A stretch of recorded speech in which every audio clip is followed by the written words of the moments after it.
안녕하세요. 성인간호학 한은경입니다. 여러분들 만나 뵙게 돼서 반갑습니다. 제가 여러분들 오늘 찾아뵌 이유는요. 이 성인간호학 간호사 국가고시를 준비하기 위해서 여러분들 여러 공부하고 계실 건데요. 그중에서 성인간호학 소개해 드리려고 합니다. 여러분들 간호사 국가고시는 언제 보게 되시냐면 2023년 1월 21일 날 시행이 되어 금요일입니다. 불금에 불같은 시험을 보게 될 거예요. 여러분들이 지금 준비를 다 마치신 분도 계실 테고 이제 막 시작하려고 하시는 분도 계시겠는데요. 둘 다 괜찮아요. 둘 다 괜찮고요.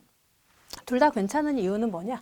제가 이 쓴 책 7대의 간호사 국가고시를 준비하기 위해 만들어 온 간호사 국가고시 7대의 모의고사 문제집을 같이 풀면서 시작하셔도 되고 정리하셔도 됩니다. 정리하시는 분들은 이 문제를 풀면서 아, 내가 요 정도 맞고 있구나. 나 안심해도 되겠구나. 아, 내가 요런 개념도 정리되고 있네. 아, 요런 질병에 요런 약물을 쓰는 이유를 내가 알고 있네. 완전 잘하신 거예요. 그럼 지금 하신 것처럼 그냥 꾸준히 정리해 가면서 리마인드 하시면 되겠고요. 아직 준비를 못 하셨다라고 하시는 분들은 이 책으로 문제를 풀고 책에 나와 있는 꼼꼼한 해설을 참고해서 내가 개념 정리하고 암기하실 수 있겠습니다. 이 책은 어떻게 만들어졌냐면 최신 출제 유형을 분석했어요. 분석하고 꼭 알아야 한 내용들을 엄선해서 핵심 내용만을 수록했습니다.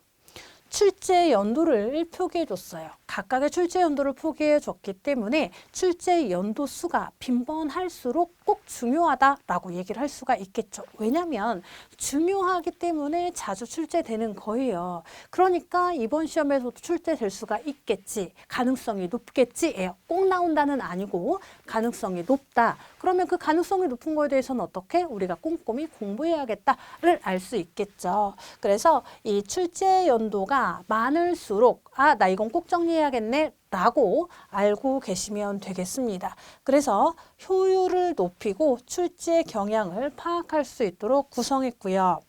7일의 전략으로 합격까지 갈 수 있도록 구성했습니다. 여러분들이 가시는 그 길이 조금 더 평탄한 길이 되실 수 있도록 신경 썼다라고 말씀드리고 싶네요.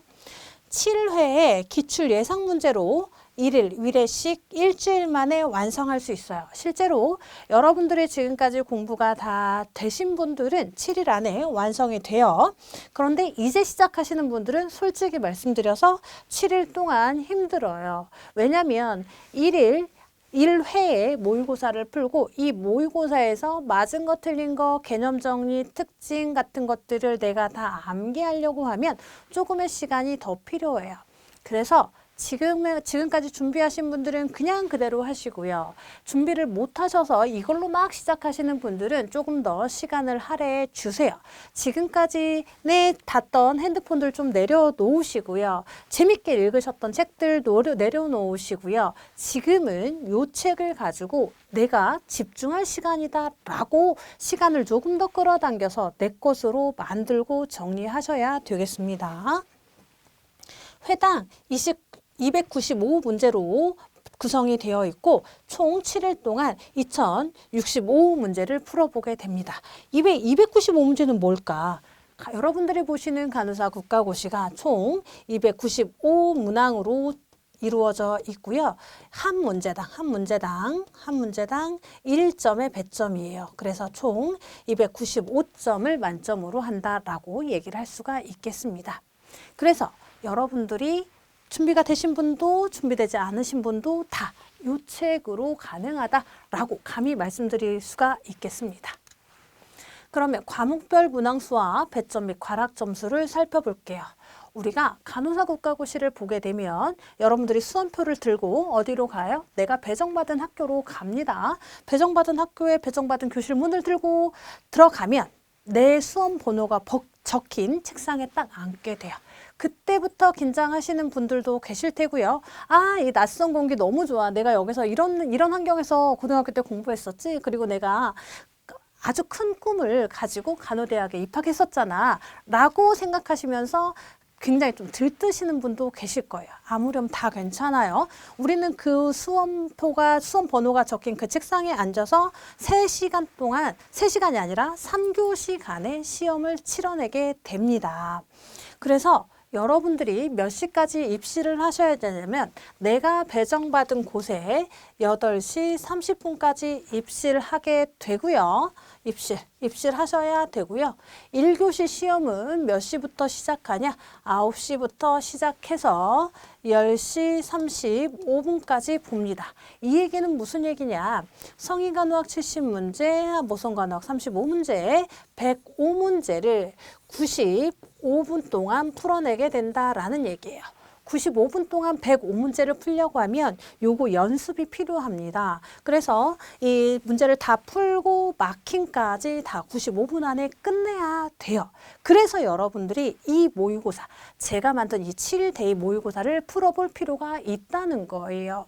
많은 연습을 통해서 실전과 같이 대비해 보셔라 라는 의미로 각 회차별 똑같이 1교시, 2교시, 3교시 문항수 꼭 맞추어서 풀어보라고 만들어 놓은 책이니 이 책을 통해서 여러분들이 연습하시고 실전에 가셔서 당황하지 않고 이 시간 안에 다 마킹까지 풀어낼 수 있도록 되셨으면 좋겠습니다. 그래서 성인간호학은 70문제로 각 배점 1점이고요. 총점이 70점입니다. 70점에서 60점 이상을 맞으셔야 돼요. 그럼 성인간호만 60점 이상을 맞으면 되냐? 아니, 전 과목이 60% 이상을 맞으셔야 되고요. 그러니까 그 몇 점? 60% 이상 177점을 맞으셔야 되고요. 각 과목당 과락이 없으셔야 돼요. 각 과목당 과락은 40% 미만을 얘기합니다.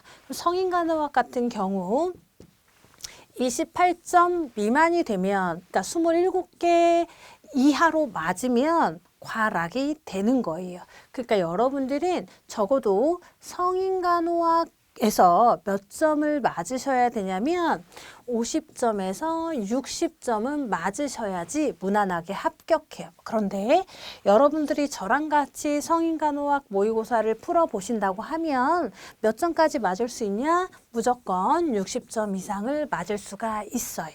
장담합니다. 그래서 이 성인간호학에서 60점 이상을 맞으면서 멘탈을 잡고 가시면 이 마지막 회차까지 크게 무리 없이 문제를 풀 수가 있어요. 그래서 1교시도 95분, 2교시도 95분이에요. 2교시 95분이고요. 똑같이 문항수 105문제 들어갑니다.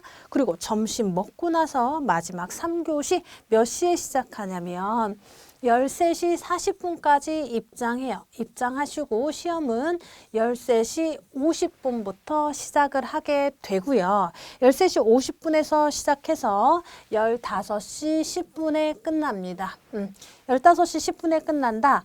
총 85문항을 80분 동안 풀어내게 됩니다. 그러면 이렇게 3교시 동안에 몇 시간에 걸쳐서 우리가 4년 동안 공부한 수학물을 거두게 돼요.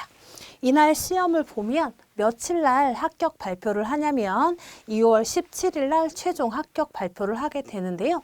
여러분들이 시험을 보고 나오면 아, 나 합격했네 라는 감이 와요. 옵니다. 올 거예요. 걱정하지 마세요. 그래서 여러분들이 요런 시간과 각 과목에서 내가 몇 점 이상 맞아야 되는지 확인하고 가셔야 되는데요. 실제적으로 여기 과락수로 정해놓은 문항수는 여러분들이 나 공부했어. 4년 동안 그래도 성실하게 학교 다녔어. 라고 하시는 분들이라면 맞을 수 있는 항목이다 라고 볼 수가 있어요. 정말 기본적인 것들을 15개 이상씩 깔아줍니다. 이렇게 법규 같은 경우 정말 기본적인 법에 관한 것들 9문제 이상 깔아줍니다. 그러니까 과락은 다 피하고 시험 볼 수가 있겠는데 그럼 과락만 피한다고 되냐? 그거 아니라고 했어요. 각 항목당 과락을 피하고 전체 60% 이상을 맞으셔야 합격한다라고 볼 수가 있는 거예요. 그런데 간혹 과락이 나오는 과목들이 있어요. 성인간호학에서도 나오고요. 아동간호학에서도 나오고요. 정신에서도 나오고요. 간호관리에서도 나오고요. 법규에서도 나와요. 주로 나오는 것들이 이런 과목들인데요. 실제적으로 몰라서 그러냐, 내가 정말 이 과목을 너무 몰라서 과락을 했다라기보다는 그날의 컨디션이 조금 난조였다라고 얘기를 할 수가 있을 거예요. 그래서 여러분들이 시험 보는 그 날은 원래대로 가세요. 내가 고등학교 수능 시험도 아니고 부모님이 챙겨줄 나이는 아닐 거예요. 물론 부모님이 같이 사시면서 챙겨주시는 분들도 계시겠지만 홀로 혼자서 준비해서 가시는 분들도 많을 거라고 생각이 돼요. 그러면 평소대로 하세요. 나 아침에 일어나서 원래 밥 안 먹는데 오늘 시험 보니까 밥 먹어야지. 그러지 마세요. 괜히 탈날 수 있어요. 그래서 내가 워낙에 가지고 있는 라이프 스타일 그대로 유지하시면서 시험장에 가시고요. 다만 한 가지 팁을 드리자면 우리 뇌는 포도당만을 에너지로 삼아요. 포도당만을 에너지로 삼는다라고 얘기하는 건 내가 일어나서 1교시 중간까지는 집중할 수 있는 에너지가 있는데 너무 집중하다 보면 에너지가 고갈이 되겠죠. 그때 우리 뇌는 에너지를 필요로 한단 말이죠. 이 에너지가 공급되지 않으면 어떻게? 집중이 떨어져요. 집중력이 떨어져요. 문제를 풀 때 잘 집중이 안 돼서 이게 뭘 말하는지 잘 모르겠어. 이럴 수가 있어요. 그래서 포도당 캔디라는 게 있습니다. 포도당 캔디를 준비하셔서 요걸 드시고 탈이 났다라고 하신 분은 단 한 분도 못 봤어요. 이게 포도당을 캔디, 사탕처럼 비타민처럼 만들었어요. 비타민처럼 만들어서 그냥 먹으면 약간의 힘이 나게 만들어 주거든요. 포도당을 공급해 주기 때문에. 그래서 요거를 지금부터 한번 사서 드셔보세요. 드셔보시면 일반 사탕하고 달라요. 사탕도 아니고 초콜릿도 아니에요. 맛이 이상하지 않아요. 그냥 드실 수 있어요. 그래서 한번 드셔보시고요. 그날 시험날도 요거 챙겨가세요. 그래서 조금 집중력이 떨어진다라고 하면 이 포도당 정도 드시면서 뇌 에너지 공급을 해주시는 게 좋겠습니다. 성인간호학 다 설명드렸고 28점 미만이면 과락이에요. 그러니까 28개 이상은 맞으셔야 되고요. 저랑 같이 공부하시면 몇 개 이상 맞을 수 있어? 최소 60개 이상 맞을 수 있어요. 다요? 아니요. 열심히 하신 분들이요. 열심히 하신 분들 60개 이상 맞을 수 있고요. 저랑 그냥 다 정리하시면서 수월하게 쉽게 하시는 분들 50점 이상 맞을 수가 있어요. 그러면 아주 무난한 수준이다라고 얘기를 할 수가 있고요. 근데 여러분들 내가 성인간호학 70문제 보는데 나 과락만 피할 거야? 라고 하면서 30문제만 맞아야지? 라고 하면 전체가 흔들릴 수 있어요. 안 돼. 문항수를 많이 주는 만큼 여기에서 많은 점수를 획득해 가셔야 돼요. 성인간호 어렵잖아요. 어려워요. 어려운데 어렵게 나오지 않아요. 왜? 성인간호학은 약이 방대하기 때문에 꼼꼼하게 구석구석에서 내지 않고요. 이 전체 성인간호학에서 너가 정말 알아야 되는 내용들이 있어. 아주 기본적으로 알아야 되는 내용들이 있단 말이에요. 그런 것들은 수월하게 점수 획득하실 수 있어요. 그래서 전체적으로 45문항 정도는 너가 꼭 정말로 너가 그동안 4년 동안 학교 열심히 다녔다며, 그래도 간호사 국가고시 준비했다며, 공부 좀 했다며 라고 하면 45문제는 무조건 맞을 수 있어요. 정말 수월하거든요. 그리고 여기에서 나는 성인간호학에서 그래서 조금 더 배점 많이 가지고 가고 싶어. 다른 거 내가 조금 법규가 조금 불안하거든. 또는 간호관리가 조금 불안하거든. 하시는 분들은 여기에서 점수를 조금 더 가져가고 싶을 거예요. 그런 분들 조금 더 성인간호학에 시간을 할애하시겠죠. 그런 분들은 무조건 55점 이상 맞게 됩니다. 그리고 조금 더 열심히 하신 분들 65점, 70점까지도 맞을 수가 있는 게 성인간호학이다 라고 볼 수가 있어요. 그래서 성인간호학 문제를 풀 때 보통 2-3문제 정도는 내가 처음 보는 문제들이 나와요. 걱정하지 마세요. 거기에서 멘탈 흔들리지 마세요. 왜? 이 2-3문제 틀려도 우리는 65점, 낮게는 60점으로 합격할 수 있으니까 긴장할 필요 없어요. 에이, 그까지 문제 나 괜찮아. 나머지 60문제 다 맞았으니까 괜찮아. 이런 마음으로 문제 푸시길 바라겠습니다. 실제로 여러분들이 문제를 풀어보시면 제가 했던 말이 기억이 날 거예요. 아, 이래 선생님이 그렇게 말씀하셨구나 라고 생각을 하실 거고요. 60문제 못 맞아도 45문제 이상 맞으시는 분들이 아, 정말 기본적인 문제들이 나오네. 이런 거 내가 꼭 알아야 되는 문제들이네. 예요. 그런데 그렇다고 해서 공부를 안 해도 되냐? 그건 아니에요. 그 기본적인 수준을 알려면, 기본적인 수준을 유지해서 높이려면 공부가 반드시 필요한 게 성인간호학입니다. 왜 그러냐? 우리 시험이 오지선다형인데요. 오지선다형에서 이 1번부터 5번까지 문제가 있을 때 나머지 3개는 절대 아니에요. 그런데 1번과 3번 문제가 둘 다 정답이에요. 둘 다 정답일 가능성이 높아. 그런데 여기서 더 우선적인 게 뭐냐고 물어보는 게 성인간호예요. 가장 우선적이고 가장 먼저 해야 되는 게 뭐냐고 물어보거든요. 그래서 공부가 필요하다라고 할 수 있어요.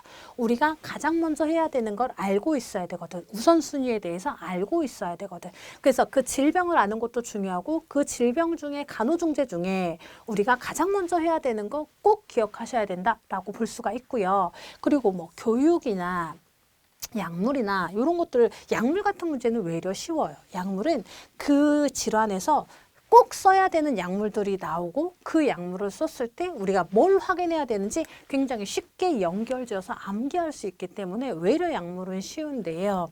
교육 내용을 물어본다거나 그 환자에게 내가 요러요러한 간호중재에 대해서 설명하려고 해 라고 한다면 전체 포괄적인 내용을 알고 있어를 물어보는 거기 때문에 조금 어려울 수가 있는 문제이죠. 하지만 긴장하지 않아도 돼요. 우리가 이 7대의 모의고사를 통해서 그런 거 꼼꼼히 정리하실 거거든요. 넘어가 볼까요? 그러면 전회 대비 합격률과 평균 성적을 좀 살펴볼게요. 56회부터 62회까지 2016년부터 2022년까지 봤더니 합격률이 어때요? 다 90% 이상이에요. 우리 시험이 90% 미만으로 떨어진 적은 없습니다. 그런데 간혹 이렇게 93.8%까지 떨어지기도 해요. 근데 대부분 어때요? 다 96% 정도를 유지해요. 그러니까 공부하면 붙는 시험이다라고 볼 수가 있어요. 공부 안 하면 당연히 떨어집니다. 우리가 96%니까 뭐 한 3, 4% 떨어지는 거네? 이 3, 4%니까 뭐 얼마 안 떨어지는 거 아니야? 이걸 숫자로 환원해 보면요. 800명에서 900명 정도가 떨어지는 거예요. 여기 안에 내가 포함이 될 수도 있겠죠. 공부 안 하면. 그런데 공부를 했어? 그럴 가능성이 없죠. 공부를 하실 거니까. 여러분들 공부하실 거니까 이 OT 자료 보고 계실 거예요. 그래서 100분율로 환산을 해보면요. 대부분 70점 이상이다라고 볼 수가 있겠습니다. 그래서 2022년에는 96.6%의 합격률을 보였고요. 전체 평균 성적이 232점이에요. 굉장히 좋은 점수죠. 177점 이상이면 합격인데 매우 높은 수치다라고 할 수가 있겠죠. 78.9 100분율로 환산했을 때 상당히 좋은 점수로 다들 합격하고 계시는 거예요.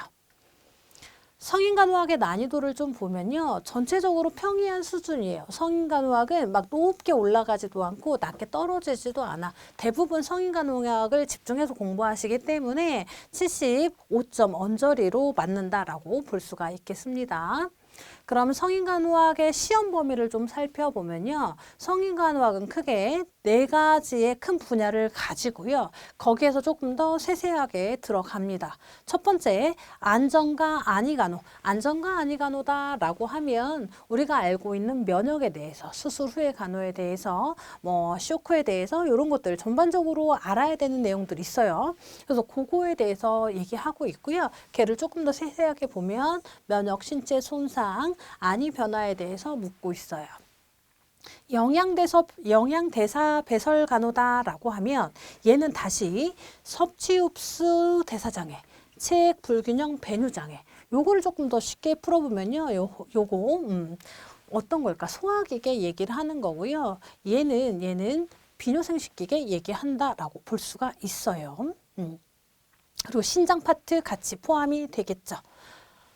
활동 요식간호다라고 하면 우리가 휴식하고 활동할 수 있는 거 뭘 얘기할까? 근골격계 포함이 되겠죠. 휴식하고 잘 활동하려면 심장도 잘 뛰고 호흡도 잘 하셔야겠죠. 그래서 그런 것들이 들어가는 게 활동 휴식간호예요. 활동 자기돌봄 장애다라고 하면 근골격계 얘기하는 거고요. 심혈관계 혈액장애, 호흡기능 장애가 세 파트.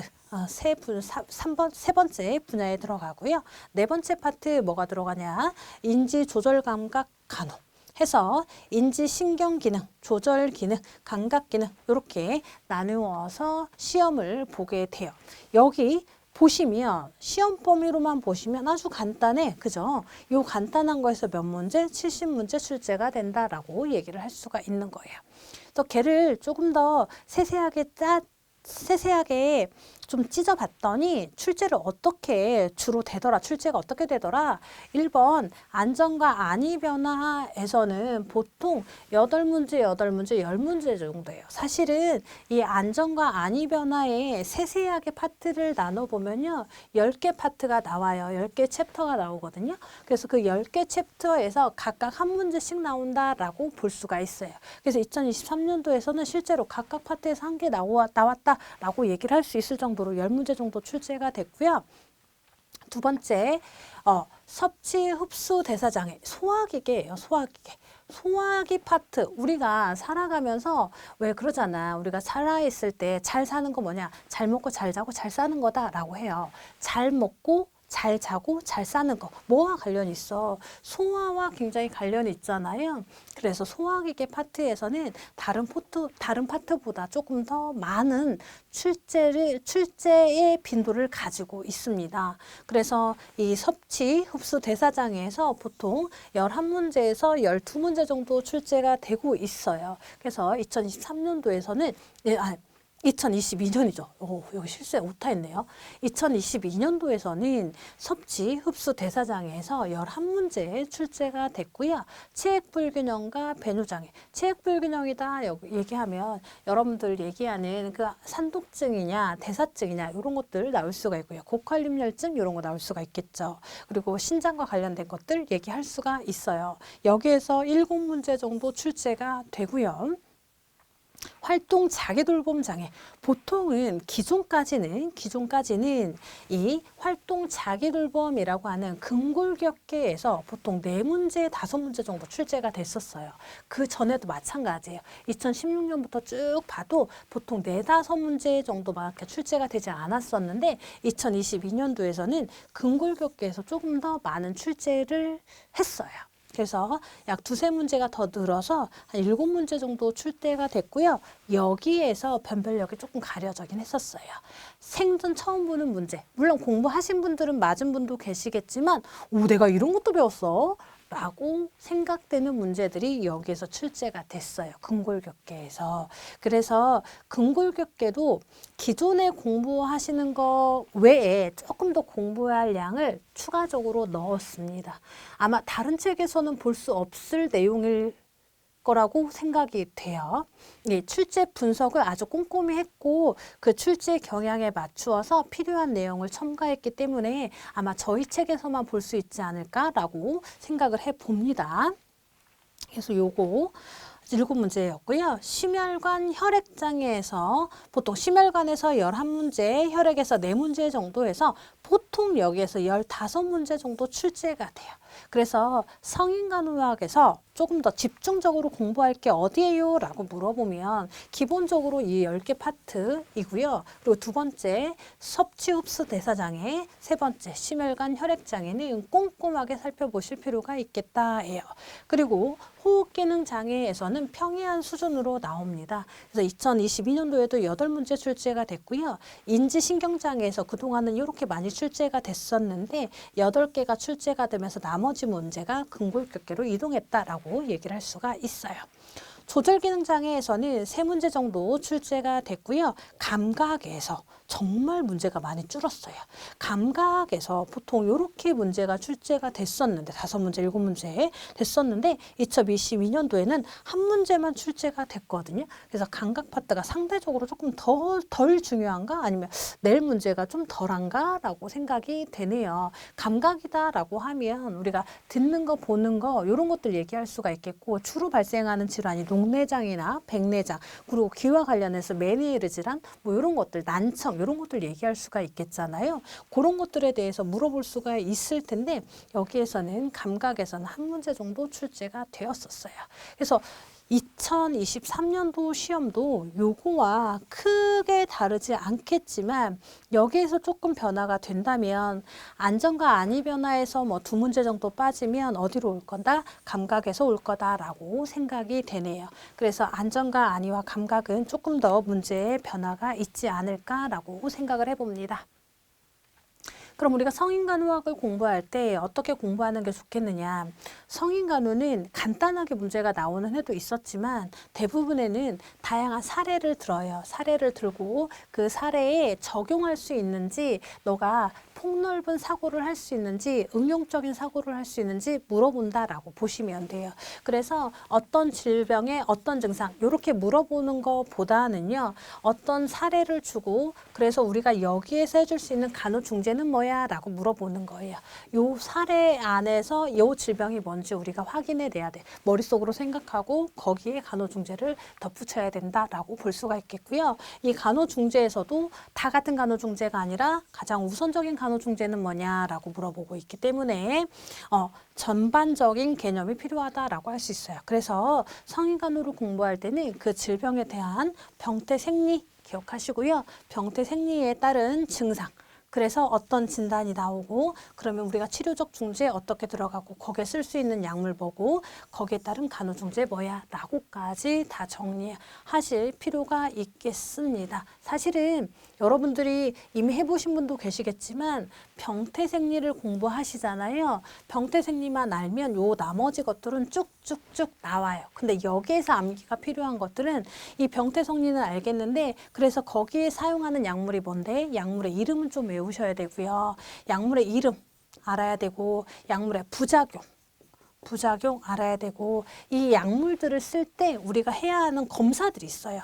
이를테면 전열 검사를 한다든지 PT 검사를 한다든지 PT에서도 PT-INR을 본다든지 이런 것들을 했을 때 우리가 출혈의 위험성이 높아지니까 어떻게 교육해야 된다든지 이런 내용들이 있거든요. 그래서 그런 것들도 같이 공부해 주실 필요가 있어. 그래서 약물에 대해서는 우리가 꼼꼼히 기억하고 암기해야 되지만 다른 것들은 병태생리를 알면 그냥 쭉 이어져서 생각할 수 있는 생각고리가 형성이 됩니다. 그래서 이 가지치기가 가능한 게 성인간호가 아닐까 싶어요.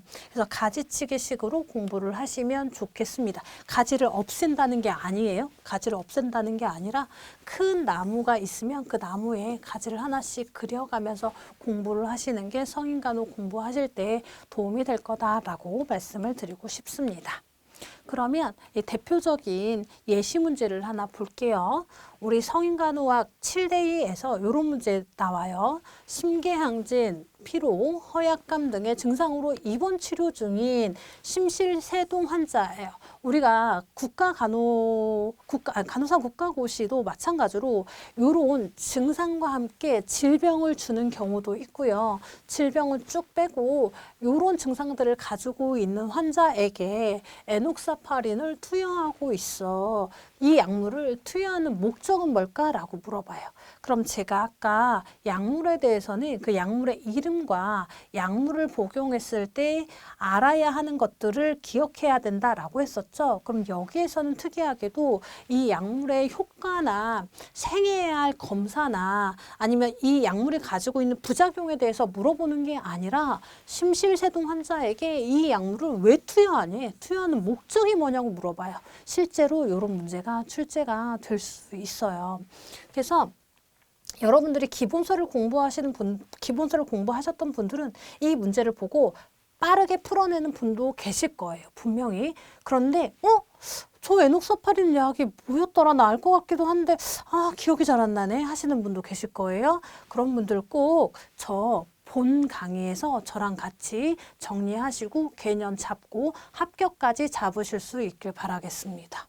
심실세동이라고 하는 건요, 심실이 비효과적으로 수축하고 있는 상태예요. 그러니까 심실은 결국 심방에서 심실로 혈액이 내려오고, 내려온 혈액은 박출해낼 거예요. 꽉 박출해서 대동맥을 통해 전신으로 혈액을 박출해내야 되는데, 심실세동에서는 심실이 비효과적으로 떨리는 상태예요. 벌벌벌 떨고 있는 상태여서 제대로 박출이 안 되는 상태예요. 제대로 박출이 안 된다라고 하는 것은 심장 안에 혈액이 고이면서 밖으로 나가는 혈액이 없는 거예요. 그래서 환자는 빠른 시간 안에 의식이 떨어질 수 있고 맥박이 촉지되지 않을 수 있고요. 심방 안에 고인 혈액들이 안에 고여 있기 때문에 피딱지가 생겨요. 피딱지 혈전 얘기하는 거예요. 혈전이 생길 수가 있어요. 그래서 이 심실세동 환자에게는 저류된 혈액에서 피딱지 생기지 말라고, 심방에서 혈전이 생기지 말라고 혈전을 막기 위해서, 혈전의 생성을 막기 위해서 항응고제 에녹사파린을 투여하게 됩니다. 그래서 심방에서의 혈전 형성을 예방하기 위해서 에녹사파린을 투여한다라고 할 수 있어요. 굉장히 좋은 문제이고요. 여러분들 이런 문제 저희 7데이 간호사 국가고시에서 만나보실 수 있어요.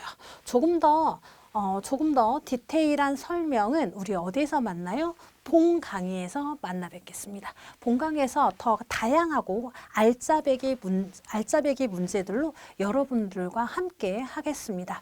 여러분도 저도 우리는 스스로의 힘을 믿어야 돼요. 믿어요. 스스로의 힘을 가지고 우리는 충분히 합격할 수 있는데요. 여러분들이 가지고 있는 힘 위에 제가 가진 힘을 요만큼 조금 더 얹어드리려고 해요. 왜요? 여러분들 조금 더 수월하게 가시라고요.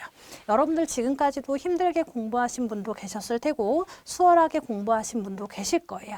그런데 여러분들이 가시는 그 길에 조금 더 반짝반짝 빛나는 빛이 될 수 있도록 제가 도와드리려고 합니다. 저와 함께 간호사 국가고시 준비해 보시죠. 우리 본 강의에서 만나요.